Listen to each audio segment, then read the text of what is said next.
ఏదో పరమ దరిద్రుడు ఒకడు ఉన్నాడు అనుకోండి, అతను పాపం పూజ చేసుకోవడానికి అవకాశం లేదు, ఉన్నది చిన్న పూరి గుడిసె ఒక్కటే, ఇంత పాక, ఆ పాకలోనే తాను భార్య 2 పిల్లలు పడుకుంటారు. మహా అయితే ఓ చిన్న ఫోటో ఒకటి ఓ చిన్న కర్ర కట్టుకుంటాడు. కానీ ఆయన ఇప్పుడు షోడశోపచార పూజలు ఎక్కడ చేస్తాడు? గుండెల నిండా భక్తి ఉంది, రోజు పూజ చూద్దామని ఉంది, చేసుకోలేడు, అవకాశం లేదు. ఇప్పుడు మీరు దేవాలయం కట్టారు, ఆయన ఏం చేస్తాడంటే పొద్దున్నే స్నానం చేసి వచ్చి గుడిలో కూర్చుంటాడు. ఆయనకి అదొక్కటే వచ్చు, ఆయనకు అవకాశం అంతే ఉంది. రోజు స్వామికి పూజ చేస్తుంటే స్నానం సమర్పయామి ఆపోహిష్టామయో భవస్థాన ఉజ్జీరతాతన నీళ్లు చల్లుతున్నారనుకోండి, నేను కూడా ఎప్పటికైనా అలా అభిషేకం చేయగలనా, అలా నైవేద్యం పెట్టగలనా, అలా ఓ అగరత్తు కొని ధూపం వేయగలనా, అలా ఎప్పుడైనా 2 కుందులు పెట్టి దీపం పెట్టగలనా అన్నవాడికి దీపం పెడుతుంటే చూసి తాను దీపం పెట్టినట్టు, నైవేద్యం పెడితే తాను పెట్టినట్టు, అక్కడ అగరత్తులు ఇస్తుంటే తాను ధూపం వేసినట్టు, అక్కడ కిరీటం పెడితే తాను కిరీటం పెట్టినట్టు, అక్కడ వస్త్రాలు ఇస్తుంటే తాను ఇచ్చినట్టు పొంగిపోయాడు అనుకోండి. పూజ చేసుకోలేకపోయిన దరిద్రుడు పూజ చేసినంత సంతోషం పొందడానికి హేతువు మీరవుతారు. దానికి దేవాలయం కారణం. అలా ఓ 50 మంది ఉన్నారనుకోండి, నాకు ఎలా తెలుస్తారు? వాళ్ళు నా ఇంటి చుట్టుపక్కలే ఉన్నా అయ్యో పాపం వాళ్ళకి పూజ చూడాలనుందని నాకు తెలియదు, వాళ్ళు చేసుకోలేరని నాకు తెలియదు. ఒకవేళ తెలిసినా నేను ఆ 50 మందిని రోజు మా ఇంట్లో కూర్చోబెట్టి నేను పూజ చేయలేను కదా, వాళ్ళతో చేయించలేనుగా. అది దేవాలయం అనుకోండి. అయ్యా మీరెవరూ ఏమీ ఇవ్వక్కర్లేదు, చక్కగా భక్తులు ఆ సమయానికి తలస్నానం చేసి వచ్చి కూర్చోండి అని ఆ బట్ట స్వామివారికి పట్టుకెళ్ళేటప్పుడు పట్టుకొస్తారు, చెయ్యి వేస్తాడంటే వాడే ఇచ్చినట్టు. మనసు చూస్తాడు ఈశ్వరుడు. ఇప్పుడు వాడు నేను ఇంట్లో పూజ చేస్తే వస్త్రం ఇచ్చినప్పుడు అక్షతేస్తాను, వాడు ప్రతిరోజు ఈశ్వరుడికి బట్టలు ఇస్తున్నాడు, ఎందుకని చెయ్యేస్తున్నాడు చాలు. ఇప్పుడు చేసుకోలేని వాడు చేసుకున్న ఫలితాన్ని కట్టబెట్టడానికి ఏది మార్గం? దేవాలయం మార్గం. ఇప్పుడు అటువంటి దేవాలయాన్ని మీరు నిర్మాణం చేస్తే ఎంతమంది పూజ చేసుకోలేని వాళ్ళు పూజ చేసుకోవడానికి అవకాశం ఇచ్చారు మీరు. ఇది సమాజం పట్ల మీరు ఒక పెద్ద కర్తవ్యాన్ని నిర్వహిస్తున్నారా, నిర్వహించట్లేదా? వాళ్ళకి భగవంతుడు ఉన్నాడనేటటువంటి ఆశ్వాసం, విశ్వాసం, నమ్మకం, సంతోషం కల్పిస్తున్నారా, కల్పించట్లేదా? అందుకే దేవాలయానికి అంత ప్రాధాన్యత ఉంది. దేవాలయంతో సంబంధం వీళ్లకు ఉండదు అన్నవాడు లేడు. అందరికీ దేవాలయంతో సంబంధం ఉంటుంది. ఒక ఆయన డప్పు కొట్టగలడు, స్వామివారి ఊరిరిగింపు అవుతుంటే డప్పు కొడతాడు. ఒక ఆయన బట్టలు ఉతకగలడు, స్వామివారికి బట్టలు విప్పినవి ఉతికి తెచ్చి పెడతాడు.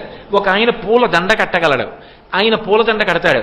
ఒక ఆయన మొక్కలకి నీళ్లు పోస్తాడు, రోజు సాయంకాలం వచ్చి మొక్కలకి నీళ్లు పోసి పెంచుతాడు, మరునాడు వచ్చి దండ కడతారు. ఇప్పటికీ కాకినాడలో మా అయ్యప్ప స్వామి దేవస్థానంలో ప్రతిరోజు సాయంకాలం వేళ ఒక సీనియర్ లెక్చరర్ వచ్చి మొక్కలన్నిటికీ నీళ్లు పోసి ఎడుతుంది ఆవిడ.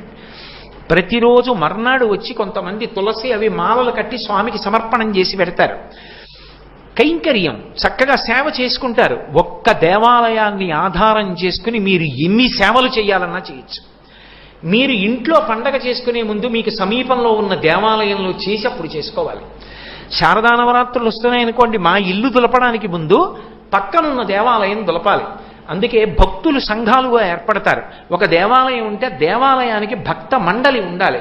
భక్త మండలి లేకుండా దేవాలయం ఉండకూడదు. ఆ భక్త మండలంతా కలిసి ఏం చేస్తుందంటే, శారదా నవరాత్రులు వస్తున్నాయి, వచ్చే ముందు ఒక పని చేద్దాం, ఆదివారం కదూ మనందరం కలుద్దాం. అందరూ కలుసుకుంటారు. పొద్దున 7 గంటలకో కాస్త పలహారం చేస్తారు. గుళ్ళోని అరమరికలు ఉండవు, అందరూ కలిసి చేస్తారు. ఇప్పటికీ మేము అయ్యప్ప స్వామి గుళ్ళో చేస్తాం కాకినాడలో. బూజుల కర్రలు, చీపురు కట్టలు అన్నీ పట్టుకుంటారు. దేవాలయం అంతా తుడిచేస్తారు, కడిగేస్తారు, గోమయంతో అలికేస్తారు, ముగ్గులు పెట్టేసుకుంటారు. ఏదో పప్పు కూర చారు అందరూ కలిసి సహపంక్తి భోజనం చేసి వెళ్ళిపోతారు. ఆ మర్నాడు ఎప్పుడో గుడికి వచ్చేటప్పుడు ఎండాకు ఉందనుకోండి, ఇది మన గుడి, ఆ ఎండాకు తీసుకెళ్లి పక్కన పారేస్తాడు. గుడి నాది, గుడి మనది, మన గుడి మన స్వామి, ఇది అనుబంధం. మన ఇల్లు ఎంత అనుబంధమో మన గుడి అన్నది ఒక అనుబంధం. మన ఇల్లు ఓ 10 రోజులు పై ఊళ్ళల్లో తిరిగేటప్పటికీ ఒక్కసారి ఇంటికి పోవాలని ఎలా అనిపిస్తుందో అలా మన గుడి ఎన్నాళ్ళయిందో చూసి ఒక్కసారి మన గుడిలోకి వెళ్ళొద్దాం. ఎన్ని క్షేత్రాలకు వెళ్ళండి, మన గుడి అన్న అనుబంధం ఉన్న గుడిలోకి వెళ్ళేటప్పటికీ మీకుండే తృప్తి వేరు. అబ్బా మన స్వామి, మన గుడి ఏమిటో ఇక్కడికి వచ్చేటప్పటికి ఎంత తృప్తిగా ఉంటుందో. అనుబంధం ఏం చేస్తుందంటే మీరు గుడితో పెట్టుకున్న అనుబంధమే మిమ్మల్ని ఉద్ధరించడానికి కారణమవుతుంది. అది నాది అని నేనన్నప్పుడు వాడు కూడా వాడు నావాడు అంటాడా అండ ఈశ్వరుడు అని తీరుతాడు. వాడు నావాడన్నప్పుడు రక్షింపబడతావా, రక్షింపబడవా?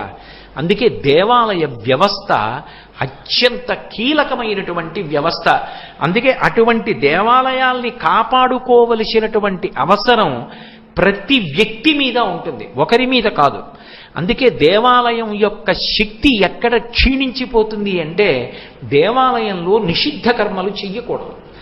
దేవాలయంలోకి వెళ్ళి లౌకిక సంభాషణలు చేసిన, దేవాలయంలో స్వరాన్ని విడిచిపెట్టేసి మంత్రభాగాన్ని చెప్పిన, దేవాలయంలో పాటించవలసినటువంటి నియమములను పాటించకపోయినా అవి విరుద్ధంగా పనిచేస్తాయి. పనిచేస్తే చక్రం యొక్క శక్తి తగ్గిపోతుంది. చక్రం మీద శక్తి తగ్గిపోతే చక్రం మీద మూర్తి కూర్చుని ఉంటుంది, ఆ మూర్తి యొక్క శక్తి తగ్గిపోతుంది. మూర్తి యొక్క శక్తి తగ్గిపోతే అనుగ్రహం తగ్గిపోతుంది. ఇప్పుడు దేవాలయ వైభవం క్షీణించిపోతుంది. మళ్ళీ దేవాలయానికి శక్తి ఇవ్వాలంటే మీరు విగ్రహాన్ని పెళ్లగించి కింద ఉన్న యంత్రం తీసేసి మళ్ళీ జపాలు చేసి మళ్ళీ యంత్రం పెట్టడం కుదరదు, ఇక మూర్తిని తీయకూడదు. అందుకని విమానం మీద శిఖరం ఉంటుంది, కలశలు ఉంటాయి. ఆ శిఖరం మీద కుంభాభిషేకం చేసేటప్పుడు మళ్ళీ జలములలోకి ఆవాహన చేస్తారు శక్తిని.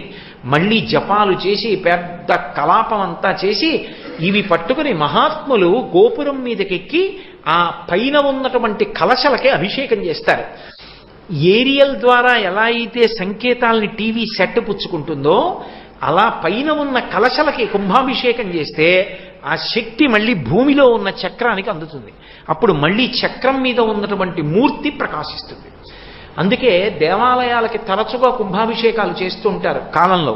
ఎందుకంటే దేవాలయం శక్తి క్షీణించిందేమో మళ్ళీ శక్తిని పెంపొందించడం కోసం. అందుకే దేవాలయం విషయంలో అందరూ జాగ్రత్తగా ఉండాలి. ఒక పూట తినకూడని అన్నం తిన్నాననుకోండి, ఆ రోజు ఆరోగ్యం భంగం అవుతుంది.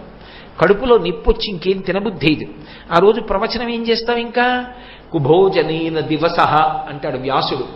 ఒక పూట తినకూడని చోట తింటే ఆ రోజు ఆరోగ్యం క్షీణిస్తుంది.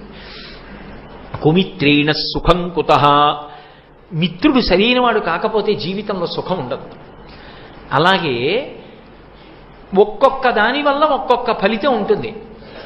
ఒక్కొక్కటి పొరపాటైన విషయం జోలికి మీరు వెడితే ఒక్కొక్క ఫలితాన్ని ఇస్తుంది. కుభోజనాన్ని తింటే ఒక రోజు పోతుంది. కుపుత్రుడు కానీ కలిగితే, కొడుకు దుర్మార్గుడు పుడితే 7 తరాలు పోతాయి, కింద పడిపోతారు. భార్య మంచిది కాకపోతే ఆ జన్మ పాడైపోతుంది.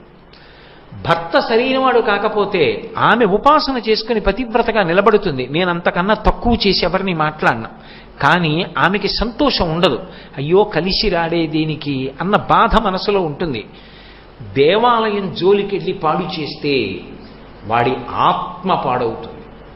కొన్ని కోట్ల జన్మల కిందకి వెళ్ళిపోతాడు. అందుకే ఎప్పుడూ దేవాలయాల్ని పాడు చేసే ప్రయత్నం కానీ, దేవాలయాల ప్రతిష్ఠ దిగజార్చే ప్రయత్నం కానీ, దేవాలయాలలో ఉండేటటువంటి మూర్తుల యొక్క వైభవం తగ్గేటటువంటి ప్రసంగాలు కానీ, దేవాలయాలలో పూజింపబడేటటువంటి స్వామి యొక్క అనుగ్రహం తగ్గేటట్టు కానీ, ఆయన మీద భక్తులకు ఉన్న విశ్వాసం క్షీణించేటట్టు కానీ ఎన్నడూ ప్రసంగాలు చేయకూడదు, ఎన్నడూ మాట్లాడకూడదు. నీకు ఓపిక ఉంటే అవతల వారిలో భక్తి పెరిగేటట్టు, దేవాలయం యొక్క కీర్తి పవిత్రత పెరిగేటట్టు ప్రవర్తించాలి తప్ప దేవాలయం యొక్క వైభవం క్షీణించేటట్టుగా ఎన్నడూ ప్రవర్తించకూడదు. ఎందుకని అంటే అది ఒకరి సొత్తు కాదు, అది కొన్ని లక్షల మందికి మనశ్శాంతినిచ్చేటటువంటి కేంద్రం.